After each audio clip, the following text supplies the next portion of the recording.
The feeling that I had when I came back was no expressing it. It was just a feeling that a town wanted a fellow to come back, and I think they showed that by in the way they treated me when I first came back. On a rainy Sunday afternoon in May 1972, the Say Hey Kid made his triumphant return to New York, this time in a Mets uniform. Never shy of the big moment, Willie Mays immediately put his stamp on the season with a home run against his former team. There's a drive to left. It's well hit and gone. Willie Mays with his first home run of the year and his first as a New York Met, a high fastball. Willie retired the following season after making his 24th All-Star game and appearing in his 4th World Series. This week, we celebrate the exemplary life and career of Willie Mays on his 90th birthday with special guests, John Shea, co-writer of the book, 24. Tom Seaver would say that Willie was a very helpful influence to the pitching staff and others with the Mets once he got there, even though he was in his 40s. All-time Met great and former teammate of Willie's, Ed Kranepool. When he joined the ball club, I knew he had a Hall of Famer coming to New York, an icon. And Hall of Famer, Orlando Cepeda. Willie really helped me on playing the game of baseball that you're supposed to play. This is the Amazing Mets Alumni Podcast with Jay Horwitz.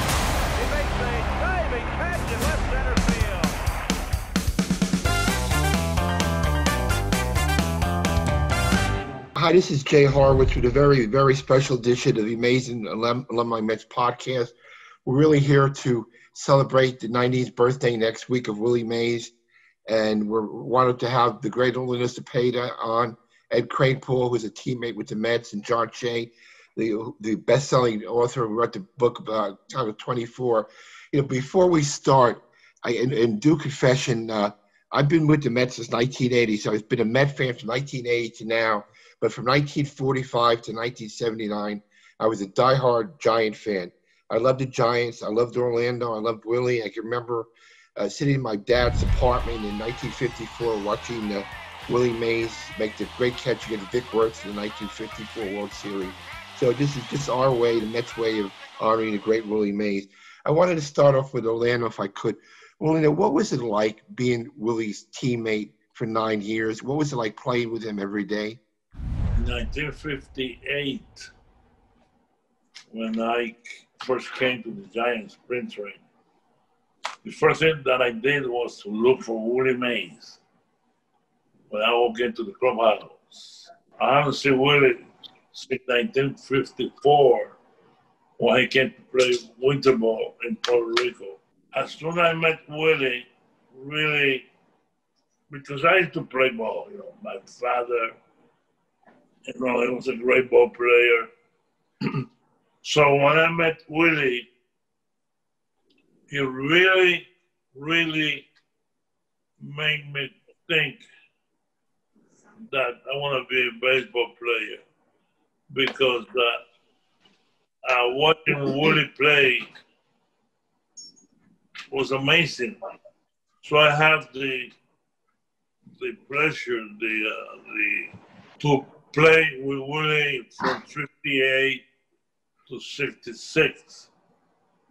So Willie really helped me to be a better person and to really focus on playing the game of baseball that you're supposed to play. Because Willie came to play every single day. What made him great? What made Willie Mays great? Everything. Willie Mays is the best ball player ever lived. Nobody like Willie Mays. I play with Roberto Clemente. I play with Hank Aaron. I play with Frank Robinson. I play against Richie Allen. But Willie Mays was above everybody. Because like I said before, I hit behind Willie. I play every day. Willie Mays, every single day, he did something on the field that it's hard to imagine any human being so talented. The way he ran the bases, the way he throw, the way he feel, the way he came in the clutch. You know, if you put all that together, you have to be the best player ever. Eddie, do you want to ask Orlando a question? Orlando was a great player. You know, when we used to play San Francisco, you know, the guys that beat you were the big three. You had Orlando, you had Willie, and of course, Willie McCovey at first base also. They were great players, and they were the team to beat when you went to California. And Orlando's 100% correct. Willie could help you off the field, on the field. He could do a lot of things, you know, to generate a win. And seeing Willie, as you said, he was by far, I think, the best player that ever played the game of baseball. He could do everything and do it well, and he beat you in so many different ways. Hey, I want to sit here and listen to Orlando and Ed spin tales of yesteryear, man. This is great. Yeah. Willie's teammates and buddies. It's wonderful to hear these words. And Orlando saying, you know, he made us better players and he made us better people. And when writing the book and spending all those hours with Willie and speaking with Orlando and Ed and so many others, I kind of got that feeling that Willie was not just about winning the game that day, but making sure the 8 guys around him, the guys on the bench, the guys in the bullpen, you know, are taken care of and are feeling confident about themselves. Whether it was Marshall and Perry meeting with him before games and going over, like they said, a 2-minute meeting to go over, you know, what was working in the bullpen and how I'm going to play these guys. And apparently, and Ed, you could prove me wrong, but Tom Seaver would say the same thing, that Willie was a very helpful influence to the pitching staff and others with the Mets once he got there, even though he was in his 40s. Amazing. You know, that it's hard to imagine somebody being so talented because he won so many games. That's why they said the only person that can see Willie greatness is another ball player, because he did so many things on the field that win ball game. But, you know, if you don't know the game, you don't know what he did, because I remember many times ball that's supposed to be a triple, Willie make it a single. It's like running the bases. Many times when Willie was on base, I just follow Willie. Wherever Willie go, I go. So many things that Willie did on the field that people don't know about it, because if you never play this game, you don't notice the small things that win ball game. And Willie used to be that way. Lynn, I have one last question for you. In the history of the game, is there ever been a better 3, 4, 5 in the batting order than Mays, McCovey, and Cepeda? Again, I mean, together, Hall of Famers, Mays, McCovey, and Cepeda. Has it ever been a better 3, 4, 5 in the lineup than that? I don't think so. You know, it's funny when you start playing ball, you know, because me and McCovey, we came up together in the organization.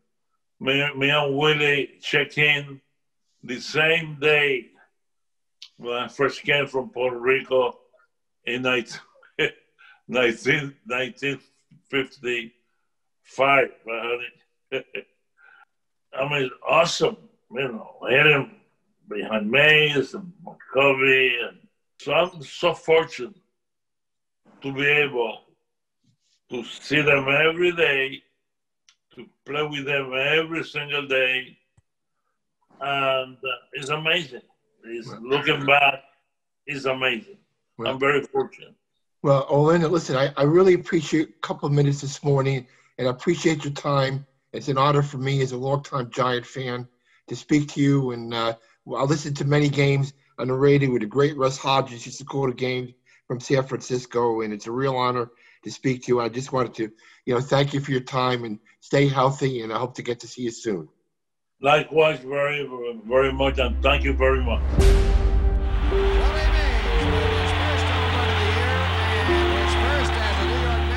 I never think home run too much. Most of the time when you think home run, you don't even hit the ball at all. But it just seemed like the stage was set at that particular time that I had to do something. And luckily, I said, I was just lucky at that particular time that I did hit the home run. And I think the way I felt, that the players on the Giants felt that they had to get beat. They'd rather for me to beat them. And this is the way I feel, going around the bases. Hey, Eddie, let me ask you this. May 1972, what was your first reaction when you heard the Mets going to trade for Willie Mays back to the Mets? Well, I was very excited, for a player like Willie to join the ball club, especially an offensive player, somebody could help us in a lot of different ways. And it was a guy that growing up, I saw Willie Mays plenty of time on TV watching the Giants. Obviously, the big series was always the Giants and the Dodgers, so they were on TV all the time.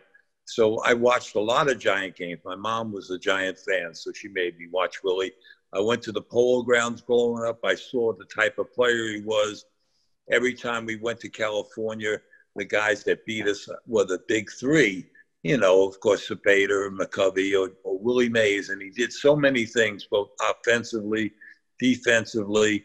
So when he joined the ball club, I knew we had a Hall of Famer coming to New York, an icon, and it was going to create a lot of excitement for New York. We knew he was at the twilight of his career. There's no question about it, but he still was able to help us in so many ways. And I've been very lucky to play 2 years with Willie, see him go out on top. We were in the championship. Unfortunately, we didn't win the World Series in '73. But I remained friends with him after baseball. We socialized together. We went to Florida. We were at the Doral Hotel playing golf all the time.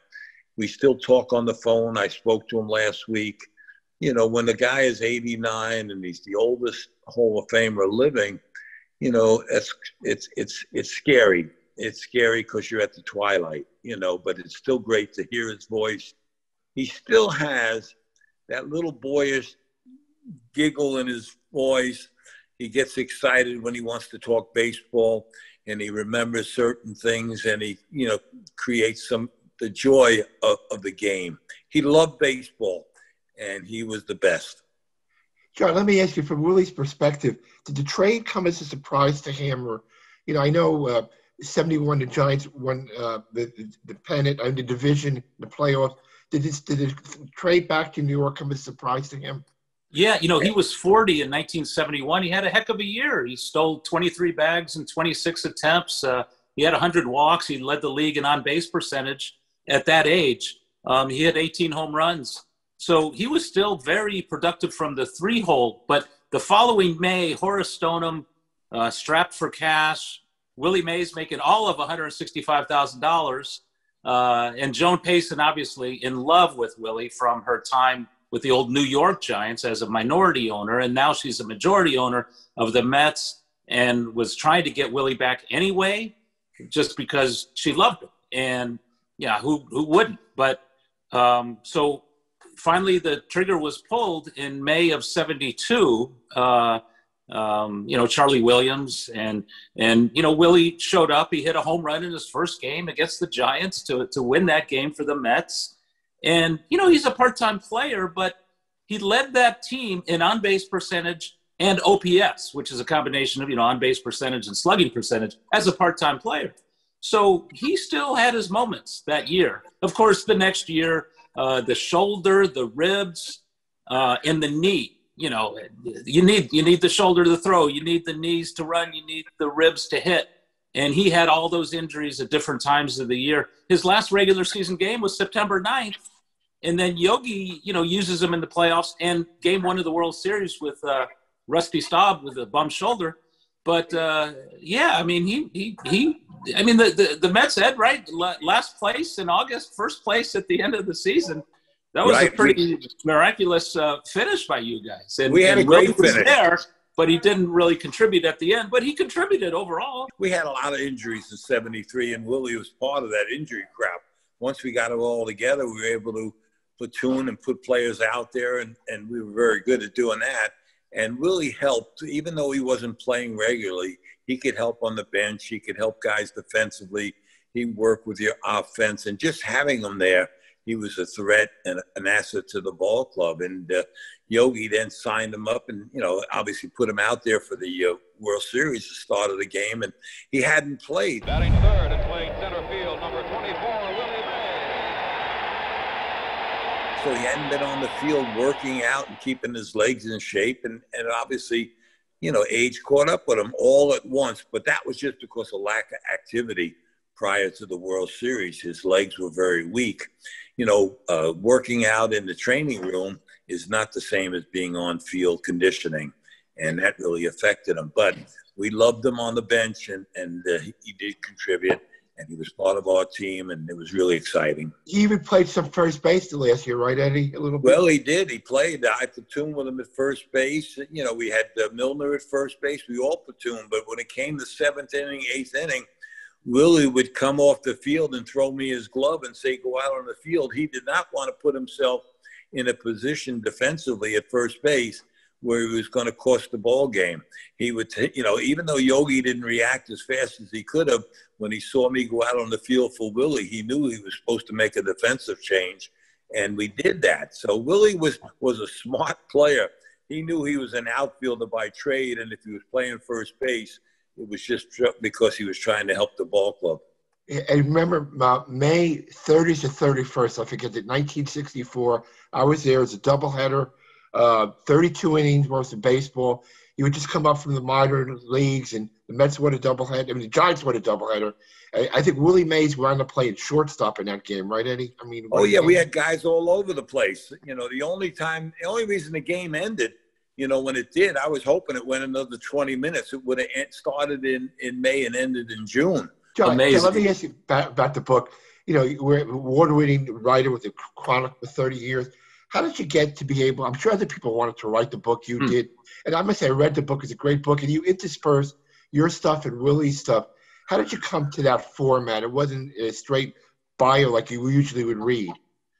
Yeah, it's not all first person, and it's not your basic biography in which, the author tells the whole story. I mean, Willie, obviously – I wasn't going to put him in position to do an entire autobiography where it's entirely first person because, you need someone, to fill in the gaps and to tell the stories that, behind the stories to set him up. Basically what I did, Jay, is put the ball on the tee for him, by talking to Ed and Kuzman and so many other Seaver, many Giants, Negro League teammates, childhood buddies, managers, commissioners. I talked to two presidents, Bill Clinton and George Bush. When you leave a message saying, hey, it's about Willie Mays, people tend to call back. That's great. So I used all these wonderful interviews. I spoke with, more than 200 people and, went to Birmingham for a week and checked out his roots, and Bill Greason, his old teammate from the 48 Black Barons. The field is still there, Rickwood Field, the oldest professional ballpark, older than Fenway, older than Wrigley in the country. And it's just a gorgeous place to go for anybody. I would recommend. That's where Willie played center field as a 17-year-old, an 18-year-old, and 19-year-old, and 48, 49, 50 for the Black Barons before Eddie Montague, the scout, not the umpire, signed him. And a year later, he was in center field at the Polo Grounds at age 20. Just a miraculous story. But, that was the idea. You just kind of wanted to put Willie in a position where you're just kind of sitting at a bar and jawing with him and all these wonderful ball players and people in his life sort of complimenting his story. And Willie's voice is in boldface, separated from everything else. Yeah, it's a great book. Hey, it was a project of a lifetime, Jay. It's a great book. Eddie, let me ask you this. When Willie got to first base, was he a talker at all? When he, or Orlando, when they got to see it first, did they talk much at all? They all did. Everybody talks when you get base hits. If you strike out, you better not talk to him. But, certainly when he got to first base, he was always, congenial. But sometimes he would deacon you also because he wanted to distract you because he's going to steal second base. He was a great base runner. He got out there far enough to be able to do different things. He could steal a base. He knew when to go. He knew the game of baseball inside and out, and he loved to talk about it, loved to talk about other players. Was there one game or catch you remember, Eddie? I know it's any one particular thing or watching him play. I mean, because your career is kind of parallel for great a lot of the time. Is there any one game or catch or thing that sticks in your mind? You know, he always did something during the course of the ball game that helped the Giants win, whether it be defensively, he made some great plays. But, you know, just joining the Mets, hitting a home run in the first game that he plays here, he just rose to the occasion. Willie was great under pressure. There was never any pressure that Willie couldn't play in front of. He loved to play. He came back to New York, and there it was, the excitement of hitting a home run the first day there. And I don't think he hit too many more home runs after that. But he was there on opening day because he knew he was center stage, and that was the gentleman that you wanted out there at center field. Yeah. Hey, John, let me ask you this. The first couple of years in San Francisco, was it true he got booed a little bit? Or, I mean, it took a while for the people in San Francisco to adopt him? Yeah, isn't that amazing? The best overall player and the most, you know, the biggest entertainer in all of the game, you know, with the basket catches and the cap flying off. And now, in the prime of his career, age 26, 27, the team moves to San Francisco.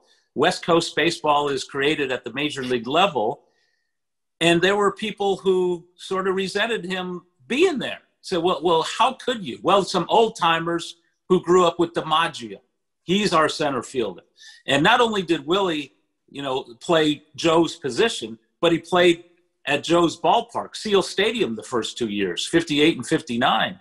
So there was the old guard and some in the media, believe it or not, who said, well, prove it. You know, we have Joe DiMaggio. Are you any better?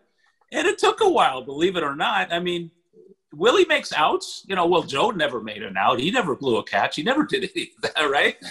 That was, it was 20 years earlier that he was playing for the San Francisco Seals before the Yankees called. And, you know, he was a legend as a teenager here in San Francisco. But it slowly but surely, and I mean, obviously most of the people adored Willie, loved Willie, but there were just a few people who said, well, you know, he's not Joe.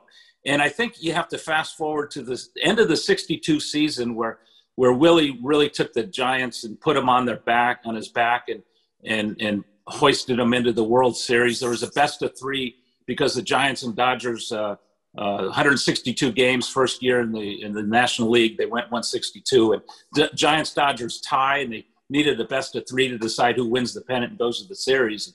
You know, Willie had a great series, and you know, and basically the last month, you look it up, he had just wonderful numbers. But I think then finally that old guard said, okay, you know, we like him, but it was just amazing that a few people said, well, you know, he's playing Joe's position in Joe's park in Joe's city, so we'll give him time.